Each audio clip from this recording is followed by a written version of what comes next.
안녕하세요. 손하나의 서재에 오신 걸 환영합니다. 제가 그동안 여러분들에게 부와 관련된 책을 많이 읽어드렸는데요.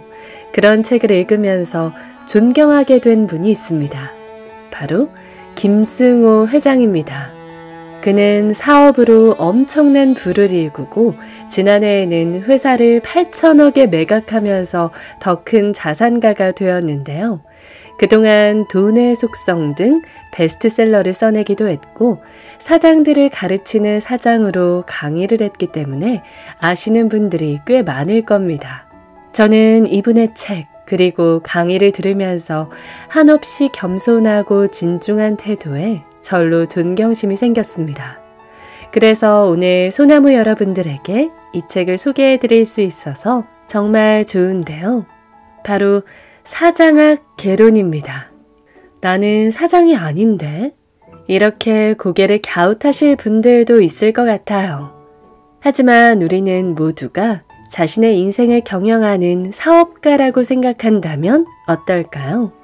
내가 주부라도 집안을 경영하는 사장이라고 생각하고 이 책을 읽는다면 정말로 얻을 게 많습니다.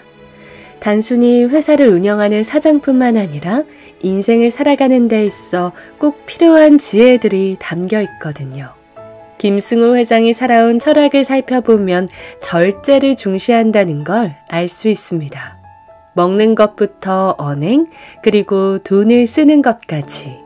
우리도 이 절제의 힘을 배우며 돈과 운을 끌어들이는 법을 배워보시죠. 같이 읽어보겠습니다.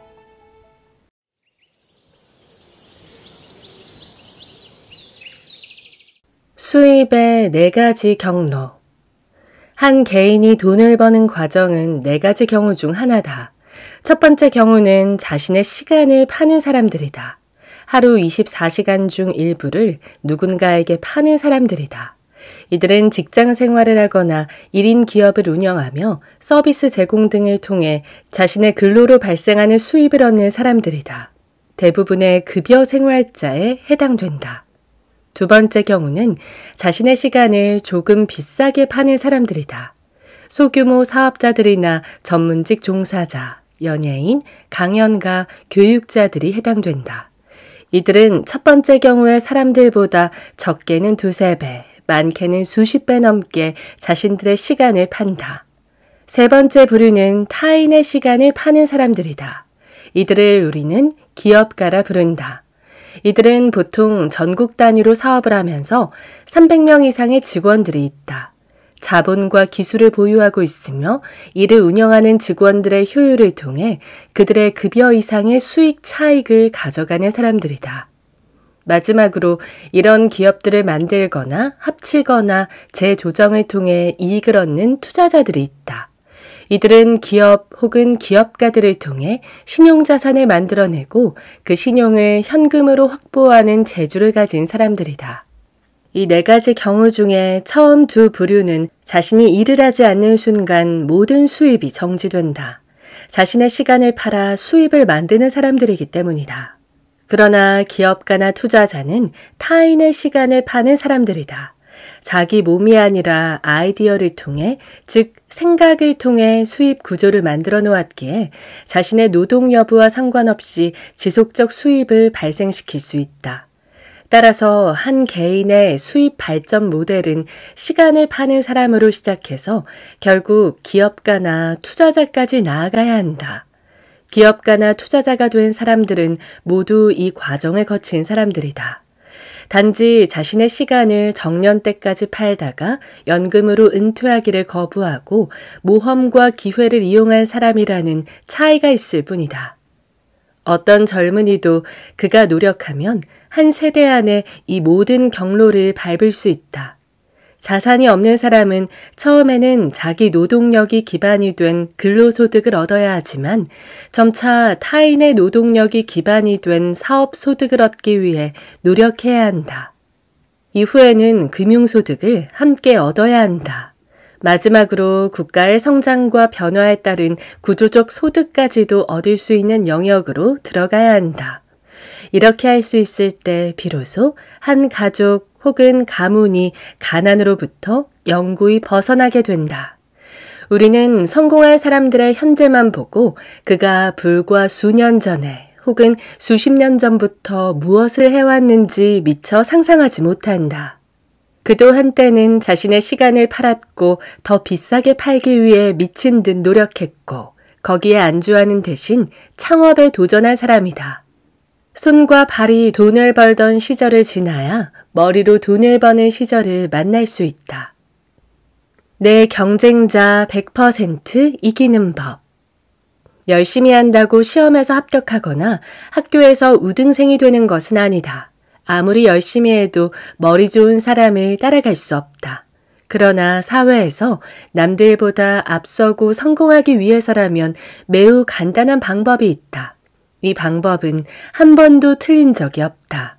이 방법은 1등이 된다는 보장은 없지만 분명히 우등생이 될 수 있도록 만든다.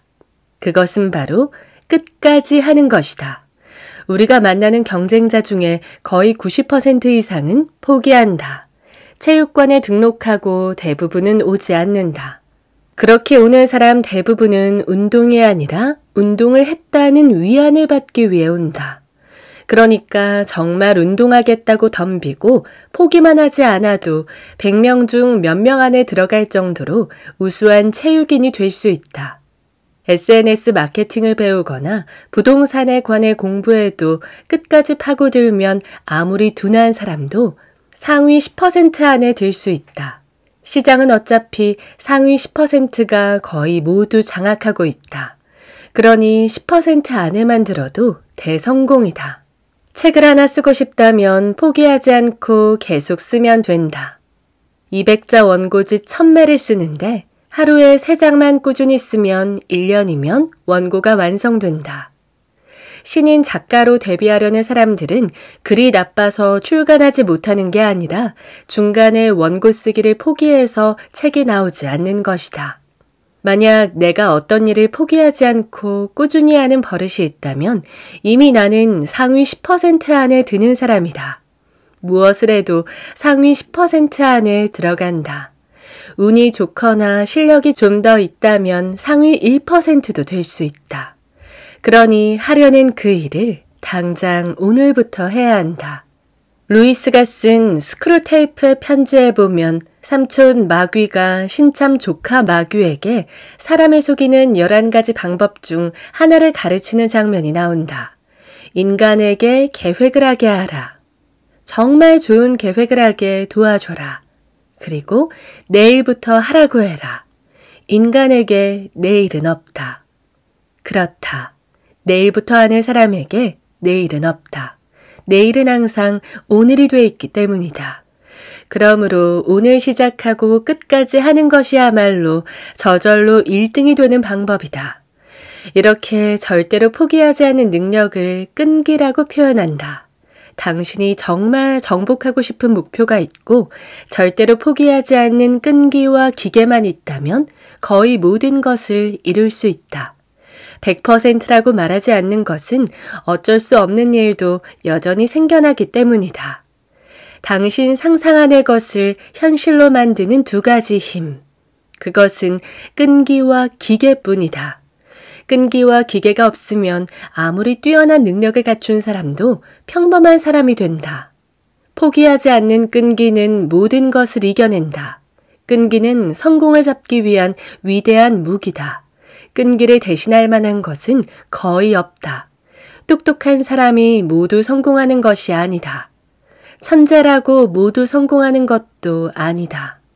똑똑하고 천재적이고 재능 많고 돈 많고 교육 많이 받은 사람 중에도 낙오자들이 수두룩하다.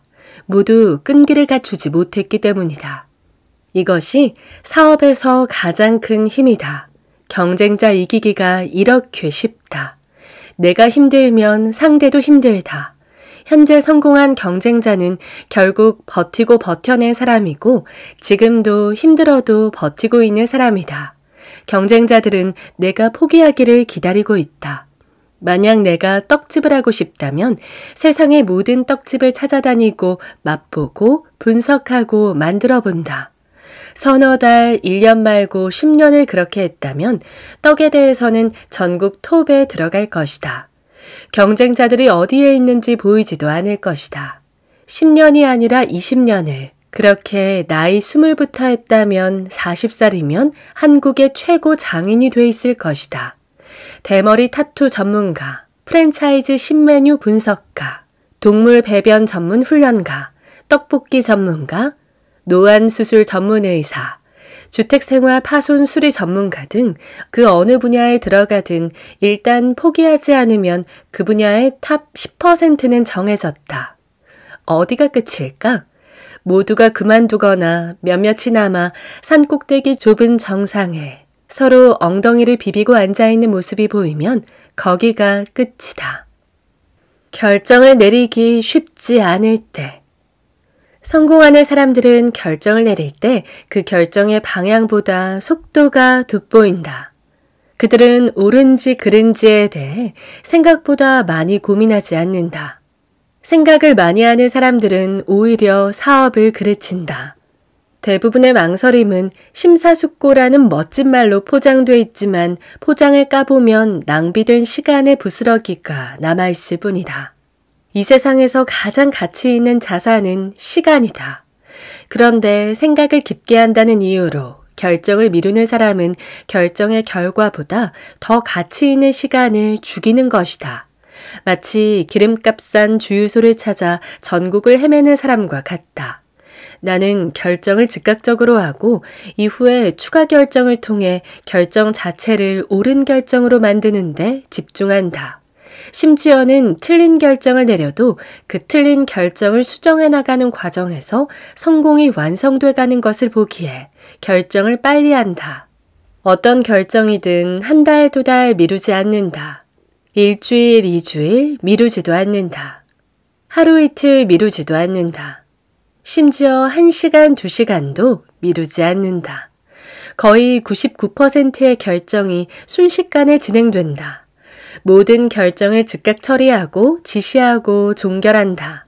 전화로 오는 요청이든 이메일로 오든 10만 불짜리 문제든 수천만 불짜리 문제라도 즉각적으로 결정한다. 가장 잘못된 결정은 결정하지 않는 것이다. 세상에 틀린 결정은 없다. 결정이 잘못되면 잘못된 대로 배우고 결정이 옳았다면 큰 이득을 보기 때문이다. 유일하게 틀린 결정은 결정하지 않는 것이다. 내가 내린 옳은 결정 때문에 내가 이 자리에 있는 게 아니라 내가 내린 잘못된 결정들을 수정하는 과정 덕분에 내가 이곳에 있는 것이다. 그러니 즉시 결정을 내리고 오른쪽이든 왼쪽이든 가라. 어차피 인생은 처음과 마지막을 제외하고는 모든 것을 혼자 결정해가는 과정이다. 결정할지 말지 빨리 결정을 내리라고 이 글은 짧게 쓴다. 중요한 결정을 처리하는 법. 나는 대부분의 결정을 즉각적으로 하지만 내 인생의 어떤 너무 중요한 결정을 앞두고 도저히 어떻게 해야 할지 모를 때 쓸 수 있는 방법이 하나 있다. 이 방법으로 결정하면 반드시 옳은 방법을 찾을 수 있다는 것은 아니다. 단지 내 경우 이 방법을 사용하면 나중에 그 결정이 잘못됐다는 생각이 들어도 후회가 없었다. 가령 결혼 배우자 결정, 처음 집을 사야 하는 일, 회사의 매입 혹은 매각, 이혼, 투자 방향 결정 같은 것들은 사람의 인생에 많은 영향을 주며 어떤 일들은 평생에 영향을 준다. 나는 이런 중요한 결정을 앞두면 금식을 한다. 최소한 3일 정도다. 시간으로 72시간 정도다. 이런 금식은 스스로 몸을 괴롭히는 것이 아니라 신체적 비움을 통해 내적 고민의 깊이를 가늠하고 기본 욕망이 배제된 상태에서 가능한 가장 고결한 선택을 하기 위한 것이다. 단식이 가져오는 생리적 변화는 의학적 견해가 다르니 기술하지 않겠다. 그러나 실제 경험한 바에 의하면 공복의 고통이 둔감해지는 하루 24시간이 지나면서부터 점점 정신이 맑아진다.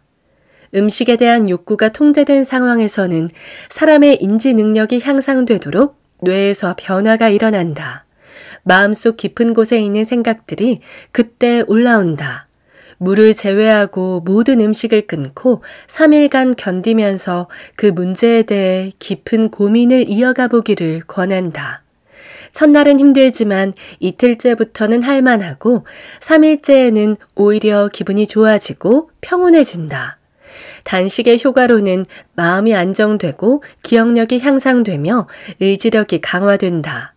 허영심이 사라지고 자신감이 생긴다. 때때로 상쾌한 기분이 온몸을 감싸며 세상을 넓게 바라보는 시각이 생긴다. 신체적 효과로는 눈이 맑아지고 쾌변, 숙면을 취하게 된다. 정신적으로는 오래된 과거의 기억이 되살아나고 미래의 일이 상상되며 직관이 확장된다. 삼성 기전에 의하면 환웅이 웅족과 호족의 두 여인에게 쑥 한 심지와 마늘 20매를 주고 100일 동안 햇빛을 보지 못하게 하는 단식 시험을 했는데 웅족 여인이 배고픔과 추위를 참고 계율을 지켜낸 기록이 있다. 이렇듯 우리는 배달의 아빠와 단식의 어머니 사이에 탄생한 민족이니 단식을 너무 힘들어할 필요가 없다. 단식을 하는 동안 문제를 명확하게 정의하기 바란다. 현재 고민하는 것을 하나의 문장으로 만들어 결정에 집중할 수 있게 부가적인 관련 요소들을 버린다. 그리고 문제에 가능한 많은 정보를 수집해 놓는다. 각각의 옵션에 따른 장단점을 적어보고 이들 역시 문장으로 정리해 놓는다. 그중 내 삶의 가치에 따라 우선순위를 매긴다. 그 순서와 마음속의 결정이 다르면 다른 이유를 고민해 본다. 이 과정 모두에서 음식을 완전히 배제한다. 이렇게 3일 단식을 하면서 고심하고 내린 결정은 함부로 내린 결정보다 질적으로 완성도가 높다. 물론 이것이 나에게 매번 옳은 결정을 가져올 수는 없다. 하지만 이렇게까지 하고 내린 결정이라면 당연히 후회할 필요가 없는 것이다. 3일 금식의 가치가 충분히 있으니 꼭 기억하기 바란다. 물론 몸에도 나쁠 것 없다. 단식은 어려울 때 자신에게 자신이 자신을 위한 스스로 스승이 되는 방법이다. 내 안의 스승을 만나기를 바란다. 또 실패하면 그 다음날 해야 할 일. 나는 여러 번 실패하면서 지금도 가장 잘한 일이라고 생각하는 것이 다음날 일어나 걸었다는 것이다. 달리 할 일이 없어서 시작한 것이었으니 지금 생각하면 가장 최선의 행동을 한 것이다. 실패했다고 집안에 처박혀 있지도 않았고 술을 배우지도 않았다. 그냥 밖으로 나가 걸어 다녔다. 신의 한 수다. 이후에도 실패가 반복되며 한 가지 노하우가 더 늘어났다. 그것은 음식을 먹는 방식에 관한 것인데 나는 사업을 하다 다시 망해도 2가지만 잘하면 언제든 다시 일어날 수 있다고 믿는다. 그래서 실패한 제자들을 보면 반드시 이 2가지를 가르친다. 이 2가지는 운동과 정갈한 식사다. 내가 제안하는 운동은 돈이 들어가지 않는다. 그냥 아침마다 1시간씩 걷기만 하면 된다. 걸으면서 괜히 영상 같은 것을 보지 말고 가능하면 음악도 듣지 말라. 그냥 아무 생각 없이 하염없이 걸어라. 무슨 생각을 하려 하지 말고 그냥 걷다 보면 머리가 비워지고 그 머리 안에 공간이 많이 생기면 저절로 새 생각이 들어온다. 오히려 음악을 듣거나 영상을 보고 있으면 생각의 공간이 만들어지지 않는다. 전화기를 놓고 나가도 좋다. 대신 작은 메모지에 몽당 연필 하나는 가지고 나가는 것이 좋다. 어느 순간 갑자기 기가 막힌 아이디어가 떠오르면 잊기 전에 적어야 하기 때문이다. 걷는다는 것은 아직 살아있는 인간이라는 것을 뜻한다. 현생 인류의 시작으로 현대인의 직계조상 중 하나로 분류되는 호모 에렉투스는 똑바로 선 사람이라는 뜻이다. 즉, 현생 인류의 시작이 걷는 것으로부터 시작됐다는 것이다. 걷는다는 것은 숨쉬고 바라보고 생각하고 느끼고 발견하는 일이 동시에 일어나는 행위다. 또한 신체적으로도 말초 조직의 순환 혈류량이 증가하고 근육과 지방세포의 인슐린 작용이 활발해지기 때문에 당뇨, 치매, 폐질환, 체중 감량, 뼈, 소화기관 등 갖가지 질병에서 개선을 얻을 수 있고 몸의 저항력을 키울 수 있다. 그 외에도 걷는 행위 자체는 신체적, 정신적, 사회적으로도 수많은 이점이 있다. 걷기의 이점 중 일부는 다음과 같다. 심혈관 건강이 개선된다. 걷기는 심박수를 높이고 혈압을 낮춰 심장 건강을 개선하는 데 도움이 된다. 또한 근력이 증가한다. 걷기는 다리와 코어를 포함한 하체의 힘을 키운다. 또한 사고가 가장 적은 안전한 운동이다. 칼로리를 태우고 체중을 줄여준다. 특히 규칙적으로 적당한 강도에서 강한 강도로 걸을 경우 더욱 그렇다. 걷기는 스트레스를 줄이고 기분을 개선하며 행복감을 높여주기 때문에 정신 건강에도 도움이 된다. 규칙적인 걷기는 에너지 수준을 높이고 전반적인 활력을 향상시키는데 도움이 된다. 걷기는 수면의 질을 향상시켜주고 뇌 기능을 개선시켜 창의성을 높여준다. 정기적으로 걷는 것은 당뇨병, 심장질환 및 만성질환 발병 위험을 줄이는데 많은 도움이 된다. 또한 걷기는 친구와 함께 걷든 걷기 그룹에 가입하든 다른 사람들과 대화가 가능한 운동이라 사회성이 좋아진다. 운동 중에 이처럼 안전이 보장되고 비용이 적게 들면서 좋은 운동이 없다. 실패하면 마음이 작아지는데 작아진 마음은 몸으로 키우는 것이다. 몸이 건강해지면 마음은 저절로 커진다. 그래서 어떤 실패를 해도 내가 다시 걸을 수 있다면 나는 다시 시작할 수 있다. 다시 시작할 수 있다는 뜻은 또 다른 기회를 얻는다는 뜻이다. 그렇다면 기회만 가지면 다시 성공할까? 아니다. 그 기회를 더 좋은 기회로 만들어야 한다. 그래서 두 번째 비결은 정갈한 식사다. 나 김승호는 남들이 갖지 못한 특별한 재능을 하나 갖고 있다. 이 재능을 가진 사람은 구설수에 잘 휘말리지 않고 주변의 친구들이 고르며 좋은 운이 계속 모여들고 삶이 온화해지며 평화롭다. 그 재능이란 배가 부르기 전에 음식을 중단하는 것이다.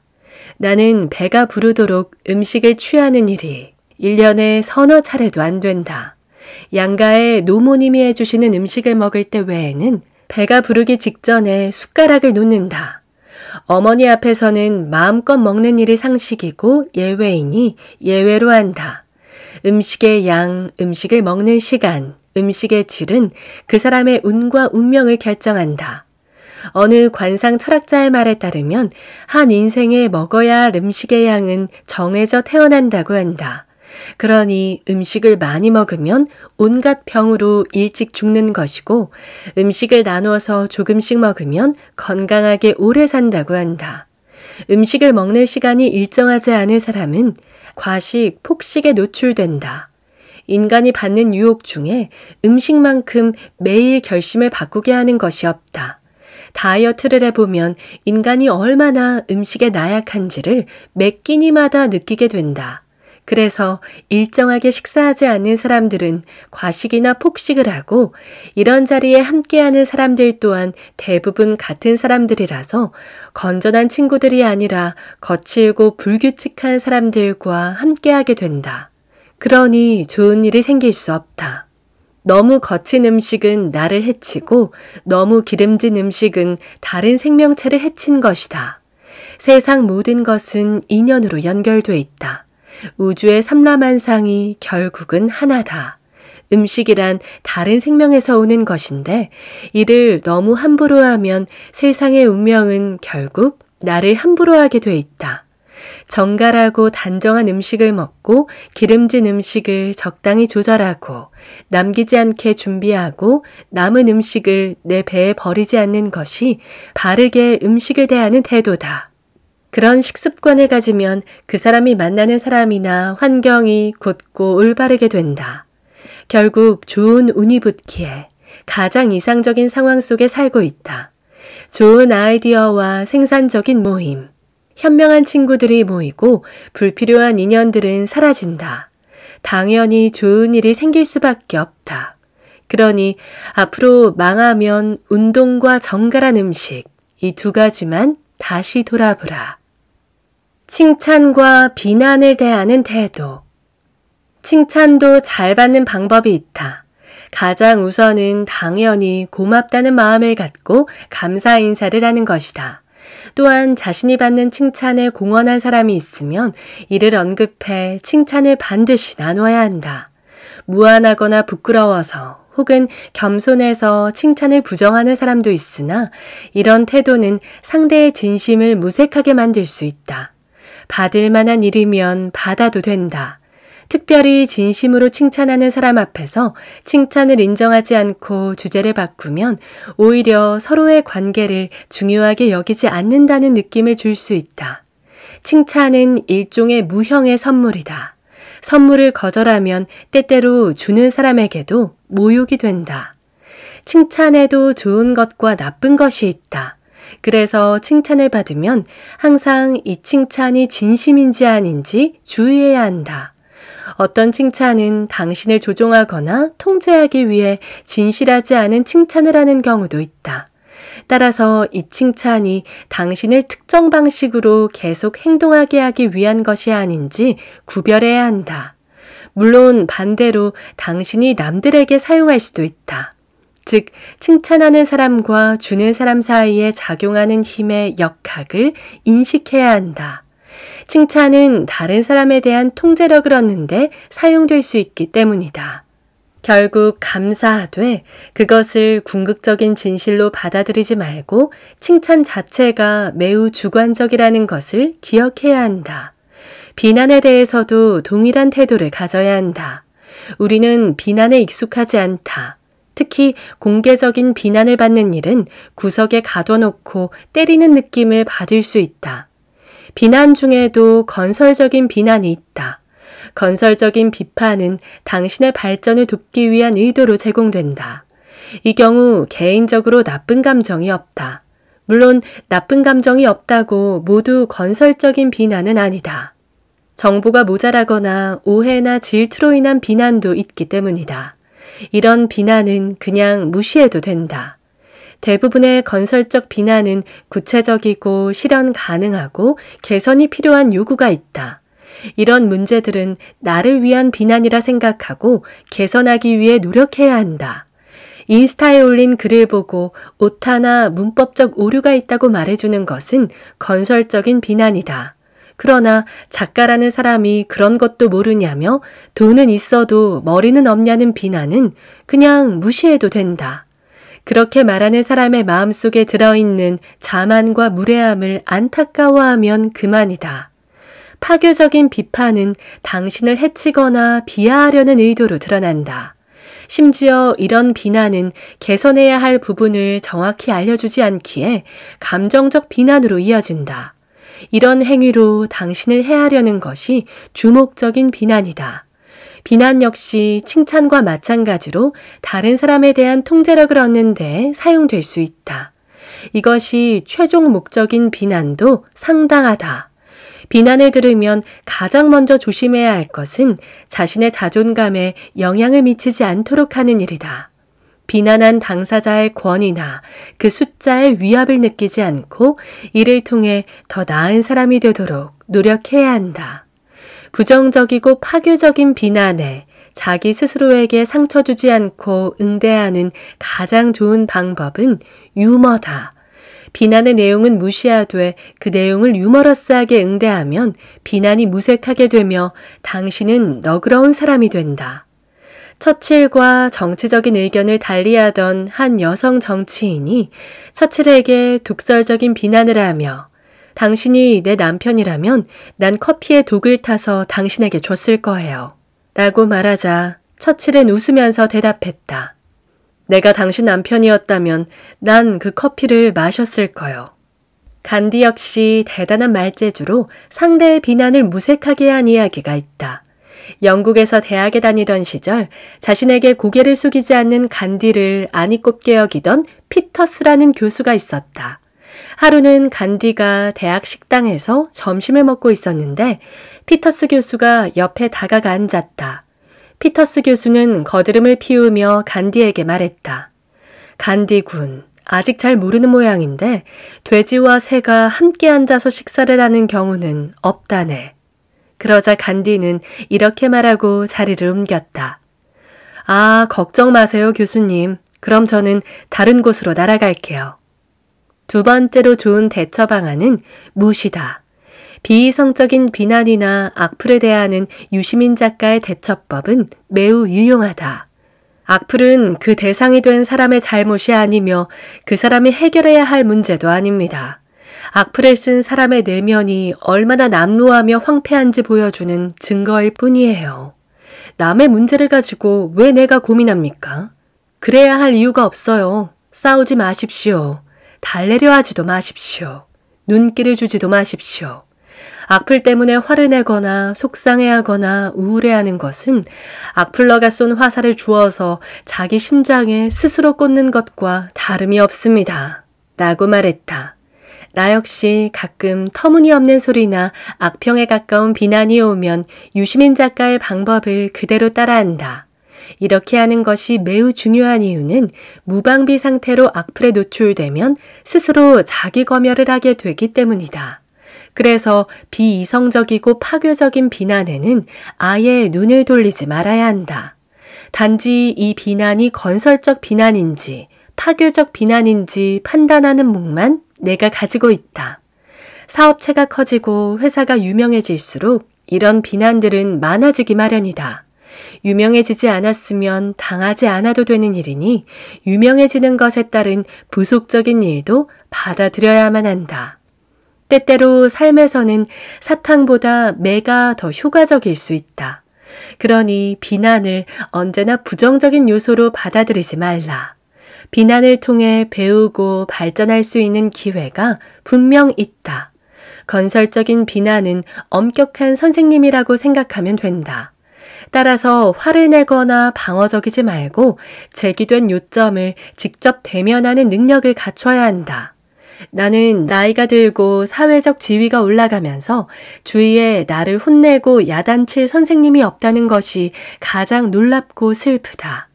이제 그런 선생은 비난을 통해서만 만날 수 있다. 결국 칭찬과 비난은 한 몸이다. 성질은 전혀 다르나 우리를 다루는 모습은 똑같다. 칭찬도 비난도 결국 당신의 존재성의 발현이다. 두 가지 모두 피드백의 한 형태로 봐야 한다. 이런 상황을 학습 기회로 사용하면 잘한 부분과 개선해야 할 부분을 식별할 수 있다. 두 가지 모두 우리의 자존감에 영향을 주기에 칭찬받아도 우쭐하고 교만해지지 말고 비난받아도 슬퍼하고 자책감을 갖지 말아야 한다. 칭찬은 설탕이고 비난은 소금이다. 설탕이 먹기는 달콤하지만 너무 많이 먹으면 해가 된다. 소금 역시 많이 먹기는 곤욕스럽지만 없으면 안 된다. 즉 설탕을 잘 다루려면 비난도 잘 다뤄야 한다. 그래야 단짠의 조화가 어울리게 되는 것 아니겠는가. 작은 성공에 지나치게 아첨하는 사람에게 빠져들지 말고 이유 없는 비난에 상처받지도 말라. 원래 칭찬과 비난은 종이 한 장 차이거나 동전의 양면과 같다. 가장 많은 칭찬을 하던 사람이 가장 많은 비난을 하는 사람이 될 수 있다. 반대로 가장 많이 비난하던 사람이 나의 가장 큰 지지자가 되기도 한다. 특히 온라인 세상에서는 이런 일들이 흔히 일어난다. 궁극적으로 당신만이 당신 인생을 조종할 수 있다. 칭찬이나 비난은 당신 삶의 도구로 사용할 뿐 칭찬이 목적이 되거나 비난이 당신의 모습이 아님을 알아야 한다. 지나친 칭찬과 불필요한 비난을 막는 해결책은 다른 사람들이 당신에 대해 어떻게 생각하는지 신경 쓰지 않고 스스로 당신이 돼가는 것이다. 칭찬과 비난을 통해 실행 가능한 것을 취하고 나머지는 모두 무시하라. 당신 차는 당신이 운전한다. 운전대를 좌우로 당기는 손을 모두 물리치고 스스로 가라. 행운을 만드는 15가지. 입을 무겁게 하여 말을 전하지 말라. 가벼운 입은 오는 행운을 막고 불운을 모시고 온다. 남에게 이롭게 행동하고 자랑하지 않는다. 그러면 친절은 갚을 방법이 없어 행운으로 다가온다. 나는 운이 좋은 사람이라 생각하라.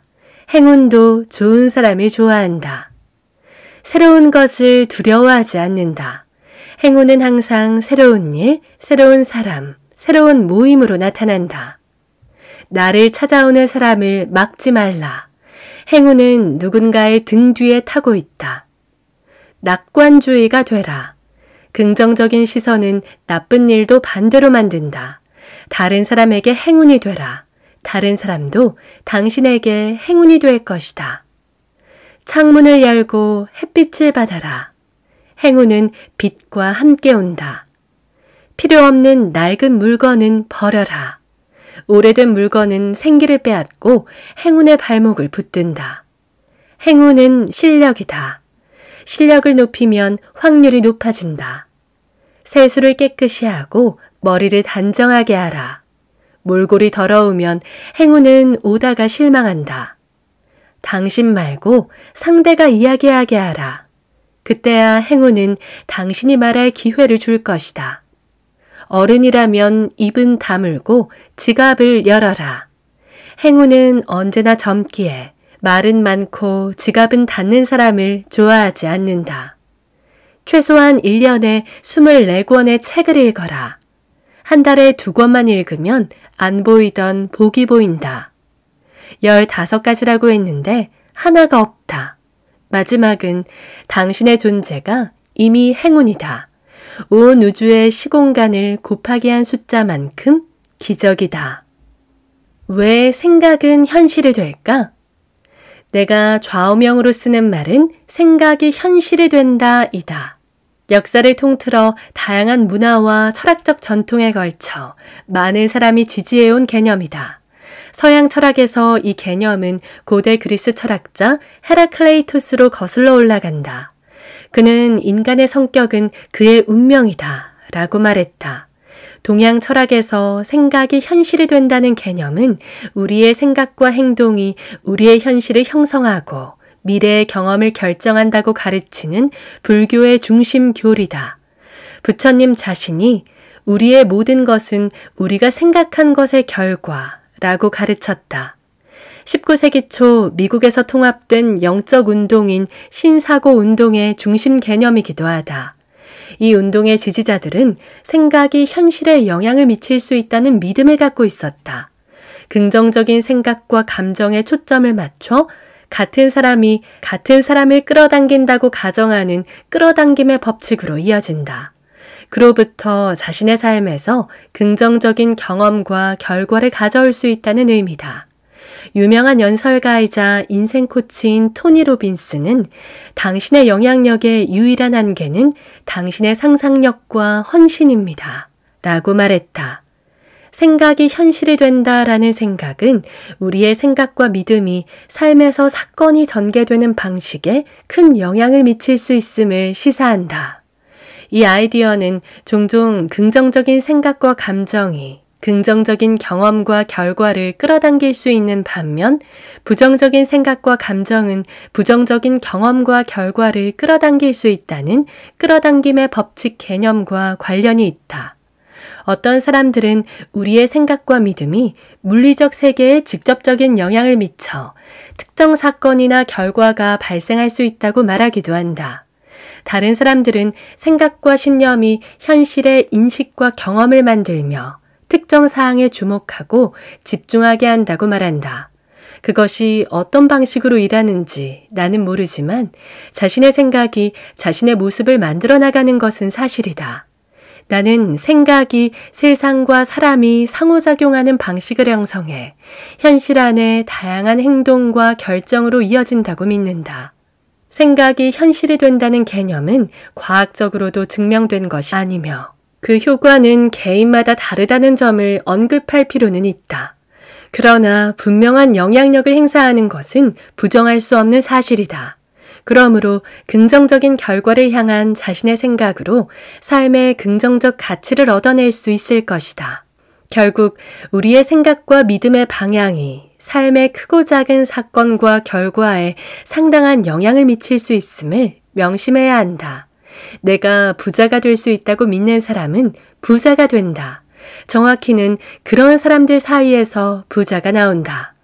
부자가 될 수 있다고 믿기에 부자가 되는 방식을 찾고 그에 걸맞은 공부와 노력을 하기 마련이니 그런 사람들 안에서 부자가 나오는 것은 당연하다.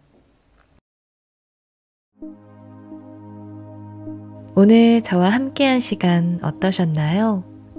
편안한 시간이 되었길 바라며 또 들러주시길 기다리겠습니다.